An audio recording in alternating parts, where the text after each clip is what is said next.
ito, kino-construct pa rin siya kasi magtatayo din dyan ng mall. So, tapatang mall yan. Tapatang tower, tapatang mall. O, diba? As ito, kontra to talaga. Ito yung MRT station. Ito yung nakakonect sa second floor ng Light Mall. Wow! Sir, what? Sa gilid ng Light Mall Residences. Wow! So, ito yung entrance ng mall. Pagpasok mo dyan, dyan yung mismong mall ng Light Residences. Ito yung Light 1.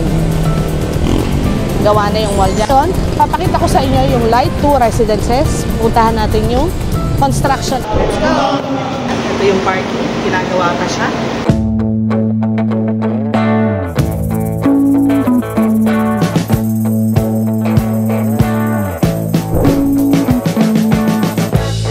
We've been living in sin so long, all the fields are gone. Fell asleep on the street last night. Takot ako, first time kong sumakay sa ganito. Ay, sayang.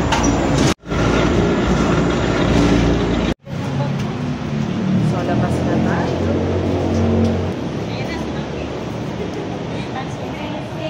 Nandito tayo ngayon sa Light 2 Residences, Boni, Mandaluyong City. So, nakikita nyo, ito na yung amenity. Diba? Paglakad natin dito, ayan, hanggang dito siya. This is 8th floor.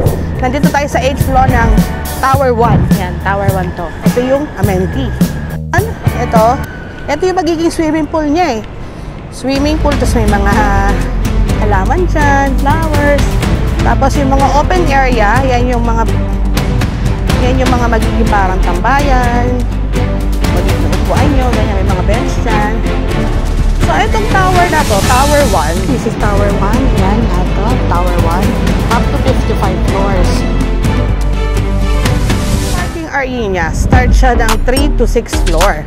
Pero meron din commercial area para sa mall na parking. Yun yung sa basement.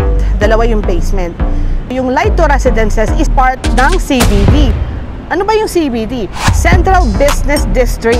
Kasama sa CBD, Ortigas, Makati, and BGC. So, yung location nito, maganda yung location, mataas din ang high rental rate nito. Tapos yung Light 1 and Light 2 Residences, may connected din siya sa MRT.